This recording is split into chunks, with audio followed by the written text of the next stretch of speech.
Hello everybody, welcome to another Inkarnate live stream. Hey, today we're going to be making a fancy schmancy jungle fort with the Fantasy Battlemap style. So basically, if you want to learn how to make a treetop fort that your players can either defend or try to siege, this is the stream for you. So now if you want to follow along in today's stream, go ahead and check in the chat. You'll find the link to this map and you can clone, edit, and follow along in the stream.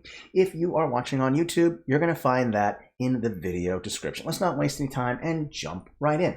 Now, whenever you're making a battle map, really the most important thing is to establish your scale. Okay, so you go over to the grid tool, you're going to turn on that grid option, and each one of those squares is going to equal 5 square feet. Now, I have the grid at 20 by 15, so that's going to be 100 feet by 75 feet. Scale is going to help you with several things. It's going to help you with scaling the stamps to the proper size. It's going to be easier for you to line up stamps with the grid so that it will make movement a little bit more defined and a bit easier for your players to move around, unless the VTT that you're using, if you're using VTT, has a gridless movement. So we'll be talking about how to make a map that works for both the grid and for gridless movement, okay? Because there are limitations when it comes to grid movement, while the other one is not quite as limited. So remember, 5 square feet, 100 feet by 75 feet, okay? So let's go ahead and turn that scale off. And one of the first things I like to do is start with terrain. But because you're making a forest or a treetop fort, you're not going to see much of the terrain below, and that's okay. And that actually makes it easier for you as a creator, because then there's less stamps to put down, because you're just going to see at the bottom, really the bottom layer -5, you're going to find some trees. So let's start with what's called the lower canopy. I'm going to go ahead and turn that on. And basically what you do is you just pick the tree of your choice and cover the entire canvas with trees. Now, I've left a couple openings in the trees so that you could see the texture that I'm using beneath. What you want is to use contrast to create depth. So the trees should be brighter than whatever the texture is below them. So I took a grass texture and all I did was just made it darker. So here's the texture that I used right here. But then if you click this and I scroll down a little bit, you'll notice here in the advanced settings under color that the brightness has been dropped down. So it went from 100 to 50. And by dropping that down, and basically it creates a darker texture while the stamps are a lighter color. Now you'll notice also that I used object shadows as well for each tree, and then I moved the offsets or moved them to the left, to the right, or up and down, so that way there's a little bit more shadow contrast to make those trees pop out. So first step, scale. Second, throw down your lower canopy. Pick the tree of your choice and just scatter them all over the thing. You don't want to have massive gaps, but if you do have gaps, just have a couple, so that way you could see the duff or the texture underneath those trees. As always, after you've created that lower canopy, you'll want to create an entrance or an exit, okay? And that's referred to as access. It's super, super important that you start with access when you start putting down stamps, because you need to know where the players can exit and enter the dungeon or the battle map, okay? Hey, first time chatter, Azzy Haven, welcome. Glad that you're here. So I'll go ahead and put down where the entrance exit is. And I want you to notice that I've put it up to the grid. So if I zoom in, you'll notice that the grid is nicely lined up with the stamp, so that way there's no confusion about movement for your players. Always important to use that grid. Now, if you're wondering how I made this, don't worry, I'm going to show you how. So making platforms to put on top of the trees is not complex. I actually have 2 methods. One is I like to use tables. You'll notice that this table works perfect as a platform. So first step, just use a table of your choice. These are those small platforms. And you're also going to want to have your own object shadow. And what I'll do is I'll set it to 0, 0 for the vertical and horizontal offsets. And we'll make the blur out quite a bit, and it'll make the blur heavy. Now, what I'm doing is using those shadows to make that stamp pop out. See, watch what happens when I turn off that custom shadow. See, it becomes flat. It doesn't look like there's ambient occlusion that causes it to go up. So let me go back to shadows and put custom object shadow. And again, you notice that the shadows make that pop out. On top of that, now you can start creating some of the walls that you want to go around it once you've created that platform. So I'm using pirate walls because they're fantastic. They look kind of rickety. They're made of wood. You put them together. It's not complex. So if I put down one and then put down a couple. Now, when you put these down, you also have to factor in the access. Notice here that I didn't put a wall right here for obvious reasons, because that needs to be open for players to move around. So when you're making your platform, be aware that you put down your access first. So whether it's a rope bridge, maybe some rope, or if it's a ladder or a staircase or whatever it might be, that's going to be your access. So let's say that I wanted access to be right here on this platform. Then I would very clearly and obviously make sure not to put a wall piece there, but to put my access stamp there, whatever it might be, okay? And once you've done that, then you can just line the entire platform with whatever wall of your choice. Like I said, I'm using the pirate walls because they're rickety and they work well with the table that I'm using as the base for the platform, okay? So not complex.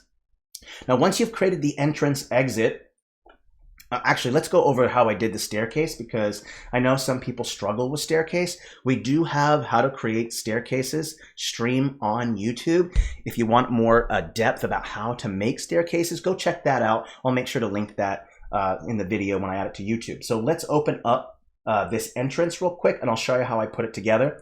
So I've used these curved stairs. And what I've done is I've used 3 sections of them, right? And I've had this wall be a layer above the table that I'm using as a platform. And what I've done is I've changed the color adjustment. So if you go check this first one right here, the brightness is at 100. If I click this one, the brightness is at 90. If I click this one, which is a layer below the platform, I put the brightness to 77. The reason why I'm changing the brightness of each one of those stairs as it goes down is to use contrast to denote height. So things that are higher up, make those stamps brighter. Things that are lower, further down, or further away, make the brightness darker. Make it go down a little bit. That's the trick to contrast, or the trick to height or depth, and that's contrast. There are other tricks too, but that is a really, really good first step, okay? So that's how I put together the steps, and then I obviously use those pirate walls to line some of the staircase. I didn't want to make the walls go all the way around the whole thing. I wanted to have some space so if you had some combat on that entrance, you could kick people off of the staircase so they fall down into the canopy below. That's a big part of this for me. Combat is making combat that's unique and fun. So removing some of the walls allows you to combat kick your enemies off of the fort and down into the canopy, hopefully to their death, or at least out of the battle, so they're no longer a problem for your players, okay? So now that we've made the entrance, let's make that next step, which is going to be the main area. I always like to have a section in the map where there's a lot more area for players to move around, because when you have limited movement, combat just starts getting limited to just these tight, narrow spaces. It limits the movement, and that's fine. It's okay to have sections like that on your battle map where there's narrow movement, but having that in the entire battle map can be very frustrating, and it will begin to wear out and bore your players. So creating a larger area allows a space for your players to do more than combat, move around, look for stuff, have a little more unique combat other than just, a player having to move out of the way so another player can move forward and attack a combatant. So open spaces, super big. And I'll show you how I made this one, because I know you're like, well, how the heck did you make that? Don't worry, I'll show you how to make that, okay?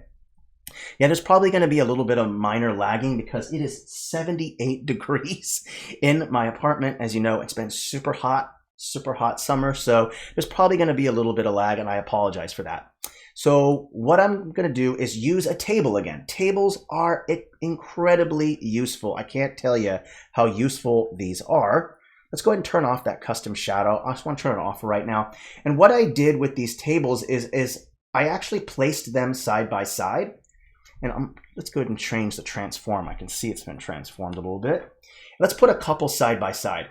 And you can make larger platforms by doing this. So say I wanted to make a larger platform, just put them side by side. And then I want to direct you to a really nice blend mode called Lighten, which allows you to kind of hide the darker line work. So let's go ahead and put one more, put it up a layer, and then I'm going to change that blend mode to Lighten. And when I place it over where the tables are connected, you'll notice that it removes that line work. So now it doesn't look like three distinct tables put together. Now it looks like just one large square wooden platform, okay? So that's how I made that. And then all I did was just put the circular tables on top on each side. And I'll show you how I did that so you can see it for yourself. The Lighten blend mode is absolutely fantastic. It's going to be super helpful to you.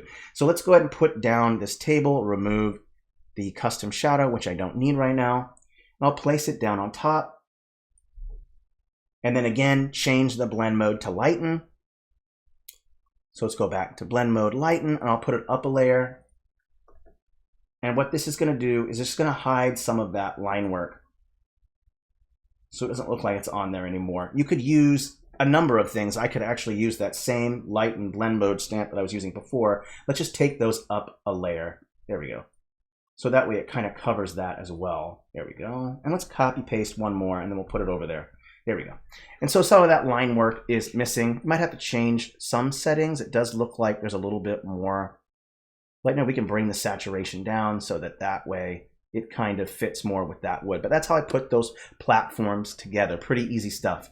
And now with that open space, of course, let's go over what the main platform has on it. It has the walls, as you can see, and sections without walls. So again, you can kick enemies off of the main platform. It has access. You go from the main entrance up these stairs.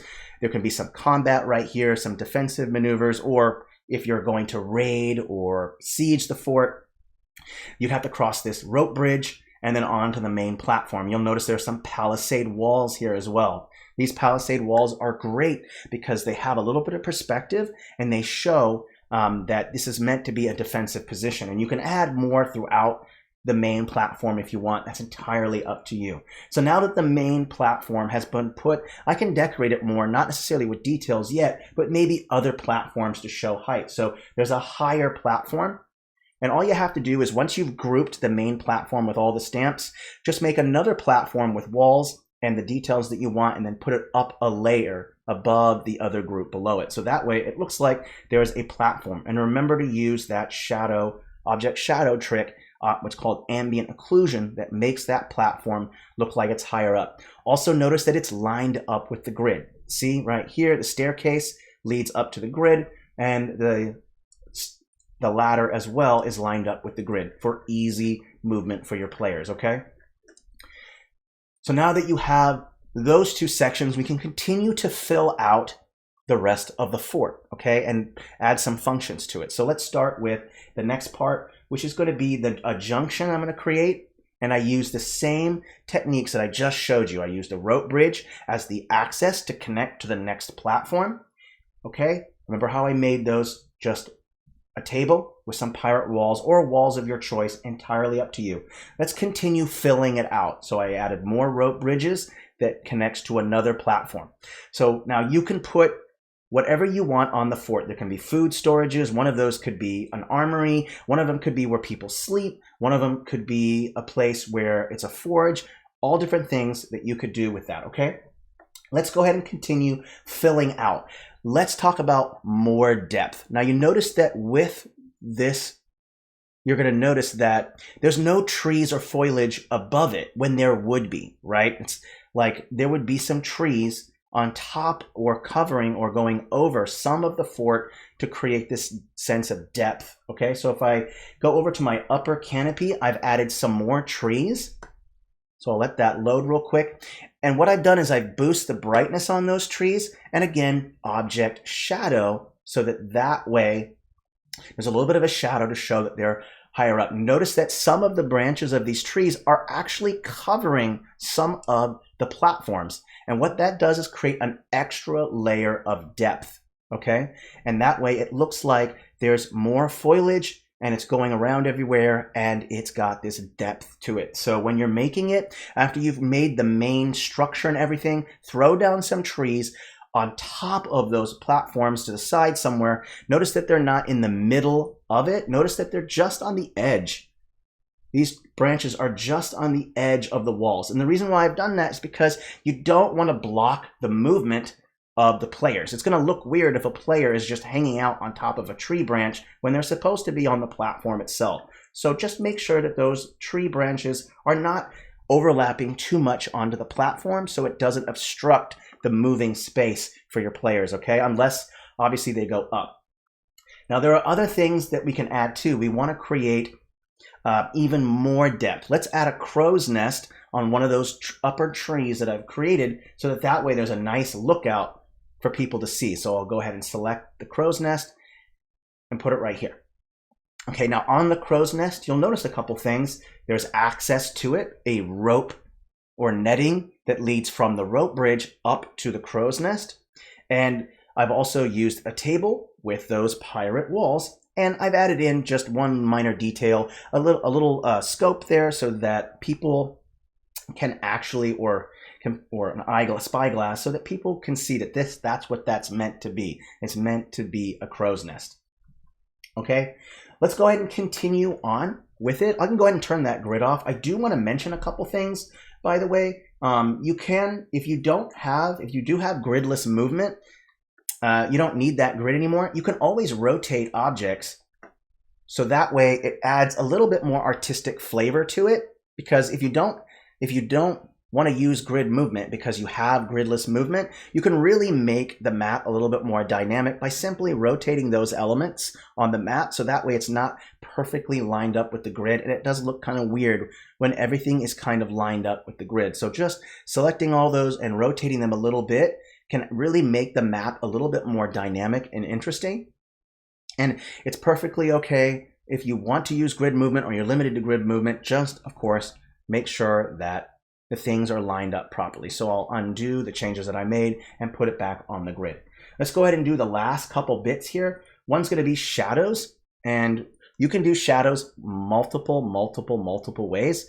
The most common one that I see people use for shadows is to paint it, but what happens if there's stamps underneath? You can't paint, right? And you don't want to use the top layer because the top layer goes above filters, because you're probably going to want to apply some filters.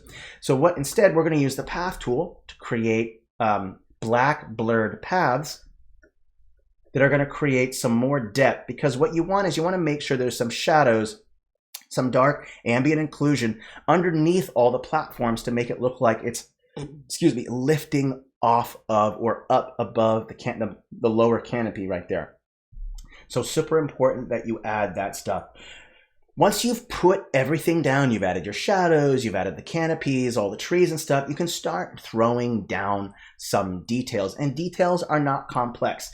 Details are determined by the function of the room, okay? So if the entrance room right here is just an entrance, you don't need to put a whole lot in, maybe just a crate or some barrels or anything like that, or maybe some traps, okay? You don't need much in the entrance room. Its function is simply for players to get in and out of the fort, right? So you don't have to add a lot of details in there unless you want to add some story element. Maybe there's a puzzle that will unlock a palisade wall or a trap. It's up to you and how much detail you want to give your players, what kind of challenges they're going to be facing in the encounter, okay? Let's go to the main platform. The main platform is decorated with some sleeping bedrolls because it's the largest space, so it's the most room for the guards to sleep or for your players to sleep in that fort, okay? So those are the details. We also got a brazier in there, and that brazier is going to keep those players or enemies warm. You'll notice there's some crates and some barrels. Crates are always kind of a go-to when you don't know what details to add into a room or into a location. Crates and barrels should be your go-to because, hey, it's also a great element for your players to use. Maybe your player wants to pick up a crate and bash a defender's head in with a crate or with a bottle. It's creating combat that allows your players to interact with the environment is always a great touch, okay? I've added some more bedding in these other platforms. I've even added maybe some details that you could add is maybe your mission is to protect a kidnapped bard, and they sleep over here, and you could see their instrument right here. Or maybe you want to throw in something else, maybe a cage, maybe there's a prisoner in there. It's up to you. Those details, the details again are determined by the function of the room, but also what is happening in the campaign, right? Is this a bandit's fort? Is this a fort for you where you're trying to stop attackers from trying to protect somebody that you've been charged to be a bodyguard or to be a private retinue? Those details are up to you, okay? And then I've added a couple details here as well. And I just put a little ladder right here, a retractable ladder, so that way players don't have to walk all the way around the fort. They can just take that ladder over and go over to the main entrance. And again, it's retractable so that if you want to remove it, then that way attackers can't get to the fort without having some kind of obstruction in the way. All right, so the last thing that I like to do is to add filters, okay? And when it comes to filters are really determined by a couple things. One, the mood or the atmosphere that you want to portray, and also the placement of the stamps on the map. So a couple go-tos that I like to have here is a vignette. And a vignette basically is going to create a black shadow around the map. And the reason why I added in there is because there's not much stuff going on outside of just a canopy, okay? And so we'll go ahead and bring the vignette up to 100%. And what that will do is it will create a darker around those corners. And what that does is it's going to create those dark edges, and it's going to put focus into the center part of the map, which makes sense because around the map, it's nothing but trees. So there's not much there. So you don't have to put emphasis on the trees. You want to put emphasis on the center of the map where the fort is. So that's step one. Vignettes are great. They don't work for every map. It just depends on where your players are moving around and stuff like that. But the vignette is a very good start, okay? The next one you can add is a color filter that's going to kind of cause all the stamps to kind of blend together. What happens is when you have multiple stamps with a cacophony of colors, it starts to look a little messy. So using a color filter to cause the stamps to all kind of blend together. That's what color filters are for. My go-to is cold warm. I love purple, and I really feel that it looks really nice with those. It's going to cause the warm colors are going to be those wooden browns, and the colder or cool colors are going to be those trees. So that cold warm filter is going to help the wood to pop out and to help to cause the coolness of those trees to pop out a little bit more. Cold warm is a great go-to, okay? Now, because there is wood there, you could also go with a red filter, because that also will go well with those wooden colors of that fort. You notice how that red already caused that wood to pop out, giving it that reddish color, okay? So when you are factoring in filters, always think about the position of where the walkable spaces are. Think about the color scheme that you have. Again, if you have a lot of a cacophony of colors on the map and it just kind of creates a mess, use that color filter to create a little bit more uniformity and to make sure that all the stamps kind of blend together, okay? There are also some other ones that you could do. Another go-to is a texture filter called old or crumpled up paper. Let's go over, you go to texture filters, follow the yellow line across and press that plus button. Well, it's going to open up a new filter. I'm going to click the gray thumbnail and I'm going to click Inkarnate at the top, because what happens is that it's only going to show the filters for the style that the map is made with. If you want to have access to the other ones, just click that Inkarnate tab at the top, and what it's going to do is open up all the texture filters that's associated with every style so that you have access to it, okay? And it's going to take a moment to load. And there's a great one right here called Old Paper. Now, what Old Paper is going to do is going to create some artifacts or a little bit more dirt on the wood, because the wood looks so squeaky clean to me. You know what? It's a fort. There's going to be some mess, some dirt, and stuff like that, you would expect that. So what you'll do is, because it's not, this filter is not available in the style that the map is made with, you'll have to change the blend mode. Normally it's with overlay. So click overlay and you're going to notice that it's going to create some really nice artifacts. So let me go ahead and pull the overlay all the way up to 100 so that you can 100% opacity there, and you'll really get to see the artifacts on there. Let me also set to repeat so the artifacts are a little bit smaller. Just give it a moment to load. There we go. All right, now let me turn off that filter and you'll notice the difference when I look at the wood. It's a bit cleaner, isn't it? Okay. Look, when players are moving around and stuff like that, you're going to expect a little bit of dirt, a little bit of mess. So that old paper filter is going to do wonders for you. It's going to add some nice artifacts into the wood, giving it a little bit more character. Okay. And I'll go ahead and turn that grid off so you can see what that looks like with it off. Okay.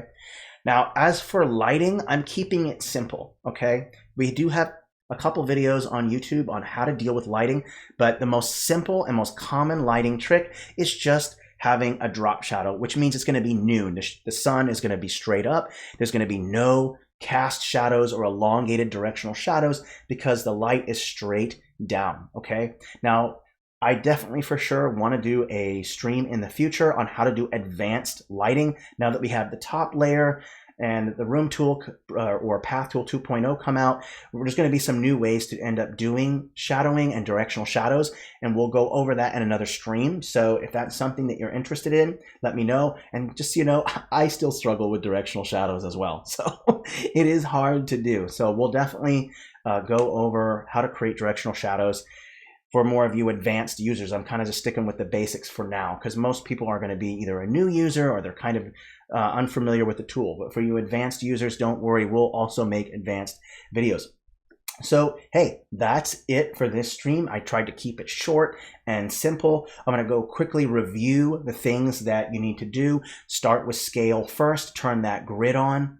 Always turn that grid on. You're going to need to know how to make, you're going to need to know what scale your stamps need to be at. Without that grid on, it's going to be super hard. You'll have to just keep eyeballing it until you get it right. Don't do that. Just use the grid. Simple, easy. After you've added that, create your lower canopy. Don't forget to darken the trees just a little bit, because there's going to be trees on top. They're going to be brighter. So contrast is that trick. Once you've added the canopy, remember, access. In and out. How do your players get in and out of this location? That spiral staircase at the bottom, and that's that entrance. Oh, sorry for the lag, by the way. Apologize. It's just that it's very hot here. Okay, now after you've done that, the access part, and you're going to be doing access throughout the whole thing, by the way, each platform needs to have an entry or exit point. That's going to be staircases, ladders, rope bridges, whatever.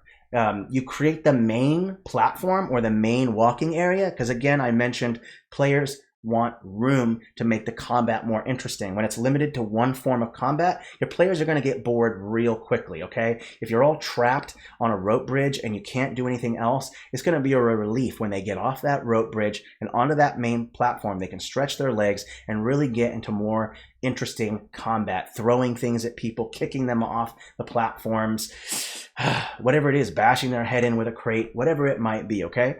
So that's the next one. So, and I showed you how to create those platforms. Just connect each platform with whichever access stamp you're going to use, rope bridges, rope, netting, whatever, okay? After you've done all that, remember details. Details are not, sorry, it's not details. Actually, it was upper canopy. It's those brighter trees, and then the details. And remember, details are not complex. The function of the room will will determine most of the details in that area, okay? But it's not just that. It's also the story, what your players are doing there, what's the mission, what's the objective of the encounter. It's obviously not going to be random. So is it to protect? Is it to defend? Is it to try to kidnap somebody? Is it to protect somebody? Is it to do a raid? Is it to defend? So whatever it might be, okay? Each room's function plus the story or the purpose of this encounter